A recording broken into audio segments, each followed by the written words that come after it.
Okay helpers வருவாங்க, அப்புறம் ராஜா கூட வருவார், நாங்கள் எல்லாரும் ஒன்றா தான் வருவோம் அப்படின்னு சொன்னாங்க. சரி நீங்கள் மட்டும் வாங்க, வேறு யாரையும் நீங்கள் கூட்டிகிட்டு வரக்கூடாது.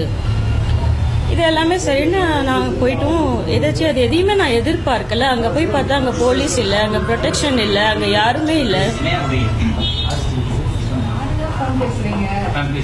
உள்ள போன உடனே ஒரே ஒரு கேமரா பர்சனும் ரிப்போர்ட்டரும் மட்டும் இருந்தாங்க. நான் என்ன கேட்டேன்னா, நீங்க மீடியாவையே எல்லாரையும் கூப்பிடல, நான் வேணா கூப்பிட்டமானதுக்கு இல்ல வேணாம், அதெல்லாம் நீங்க கூப்பிட வேணாம், நீங்க கொஞ்சம் வெயிட் பண்ணுங்க அப்படின்ற மாதிரி கொஞ்சம் ஹார்ஷா தீபக் பேச ஆரம்பிச்சாரு. இல்ல நீ இங்க தான் நிக்கணும். நான் எதுக்கு இங்க வந்து நிக்கணும், எனக்கு இதுவே தேவையில்லாதது. இல்ல உனக்கெல்லாம் என்ன வேலை, உனக்கு தான் ஒரு வேலையும் கிடையாது. Look at the way he started to behave first. நல்ல விதமா ஃபர்ஸ்ட் கூப்பிட்டாருங்க, நாங்களும் சரின்னு சொல்லிட்டு போனோம். அங்க போன உடனே அவருடைய டோன், பாடி லாங்குவேஜ், பேச்சு எல்லாமே மாறி போச்சு. அப்புறமா வீடு பூட்டி இருந்துச்சு. நான் என்ன கேட்டேன், வீடும் பூட்டி இருக்கு, இங்க இப்போ வந்து நம்ம legally what I was trying to say, நம்ம வந்து legally after getting a court order we can come in to that house, this is not the right thing to do அப்படின்னு நான் சொன்னதுக்கு, அதெல்லாம் இல்லை, நம்ம இப்போ அதெல்லாம் பண்ண வரல, நம்ம வந்து இந்த போட்டோ அங்க வந்து அத்தையோட போட்டோ ஒன்று வந்து அனாமதியமா அந்த போர்ட்டிகோல வந்து அப்படியே போட்டு வச்சிருந்தாங்க. நான் அதை எடுத்து கிளீன் பண்ணிட்டு ஒரு மாலையை மட்டும் அதுக்கு நான் போட்டுறேன் அப்படின்ட்டு ஒரு டேபிள் கொடுங்க அப்படின்னு கேட்டேன். அது ஒன்று எடுத்துட்டு வந்து கொடுத்தாரு. இது நடந்துட்டு இருக்கிறதுக்குள்ளேயே திடீர்னு கேமராமேன் அடிச்சாங்க. என்ன நடந்துச்சுன்னு எனக்கு புரியல. எதுக்காக அவரை அடிக்கிறீங்க அப்படின்னு நான் கேட்கறதுக்குள்ளேயே அங்க எல்லாமே மாறிடுச்சு. அவரை அடிச்சு வெளியே தள்ளி ரொம்ப வயலண்டா நடந்து எங்களையும் அடிச்சு எங்களையும் வெளியே தள்ளி உள்ளேந்து லாக் பண்ணிட்டாங்க. இது எல்லாமே எப்போ நடந்துச்சுன்னா டூ திங்ஸ் ஹேப்பன் ஆக்சுவலி. அங்க சசிகலா அவங்க போட்டோ இருந்தது, நான் எடுத்து வெளியே போட சொன்னேன். ஏன்னா இவங்க போட்டோவை வந்து அது கிளீன் கூட அதை அப்படி போட்டு வச்சு அவங்க போட்டோலாம் அவங்க வச்சிருந்தாங்க. அது யாருமே இல்லை. The entire place looked very weird and there was nobody actually. அங்க யார் இருக்காங்கன்னே தெரியல. But there is someone inside the house. The house is locked from inside. I want to make a note of this. The house is locked from inside.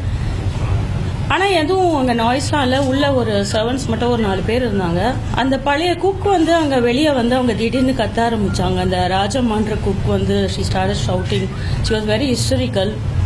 And she was screaming something saying which was not very clear to me. அதுக்குள்ள அவங்க வந்து camera பர்சனை அடிக்க ஆரம்பிச்சிட்டாங்க. This is what actually happened. Madam வந்து நீங்களும் தீபக்கும் வந்து Poes garden இருக்குது, எங்களுக்கு தான் சொந்தம்னு சொல்லியிருந்தீங்க. அது சம்பந்தமான உயில் ஏதாவது இருக்கா? அது சம்பந்தமான தகவல் சட்டம் எல்லாமே என்கிட்ட இருக்குங்க. உயில் வந்து பாத்தீங்கன்னா இது வந்து எங்க கிராண்ட் மதர் பர்ச்சேஸ் பண்ண ப்ராப்பர்ட்டிங்கிறதுனால இதுக்கு டாக்குமெண்ட்ஸ் தேவை கிடையாது. இது அவங்க உயில் எழுதி இவங்களுக்கு கொடுக்க சொல்லி உயில் எழுதியிருக்காங்க. அது என்கிட்ட இருக்கு. எல்லாமே சட்டப்படி வந்து நடவடிக்கை எடுக்க போறதா சொல்லியிருந்தீங்க. நாளைக்கு வந்து டெல்லி போறதா சொல்லியிருந்தீங்க. சட்டப்படி முதல்ல இன்னைக்கு என்ன தாக்குதல் என் மீது நடத்தினதுக்கு என்ன தேவையில்லாம அங்க பொய்யான ஒரு நாடகத்தை ஒரு ஏற்படுத்தி ஒரு டிராமாவை ஏற்படுத்தி என்ன வர வச்சதுக்கு இதுக்கெல்லாம் முதல்ல சட்டப்படியான நடவடிக்கைகளை நான் எடுக்கணும்.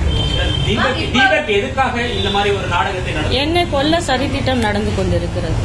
இப்போ you're thinking now, if you look at all the events that has taken place, do you think that you were brought there in a wrong pretext and it was a trap that exactly he had actually intentionally called me and very emotionally he was trying to talk and convince me because I refused to come and this was definitely a trap for me today.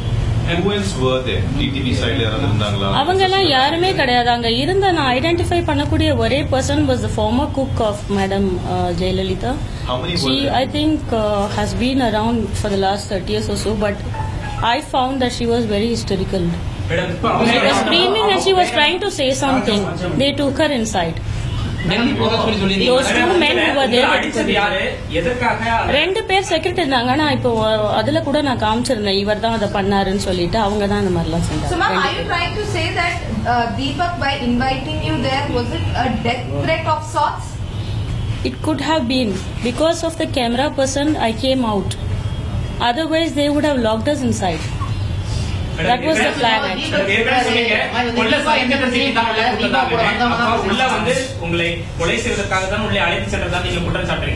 தாக்குதல் என்னை எதுக்காக இன்னைக்கு அங்க first வரவழைக்கணும்? எனக்கு இப்படி ஒரு பிளானே இல்ல. என்ன அங்க வரவழைச்சதே சட்டப்படி தவறு. இது மாதிரி ஒரு பொய்யான ஒரு பூஜை இருக்கு அப்படின்னு ஒரு பொய்ய சொல்லி என்ன வர வச்சது தவறு இல்லையா? தீபக்கு வேற ஏதேனும் திட்டங்கள் இருக்கிறதா? கேமராமேன் அங்க இருக்காங்க, ஒரே ஒரு தனியார் தொழிற்சாலை கேமராமேன் கிட்ட கிளாரிஃபை பண்ணியிருக்கேன், ரிப்பப்ளிக் சேனல் கிட்ட நான் பேசியிருக்கேன். அவங்க என்கிட்ட என்ன சொன்னாங்கன்னா தொலைபேசியில நீங்க வர சொன்னதா தீபக் எங்களுக்கு ஃபோன் பண்ணாரு, நான் வர சொன்னதா. You have to make a note of this. நான் யாரையும் வர சொல்லலை, அவங்க இருந்தது எனக்கு தெரியாது.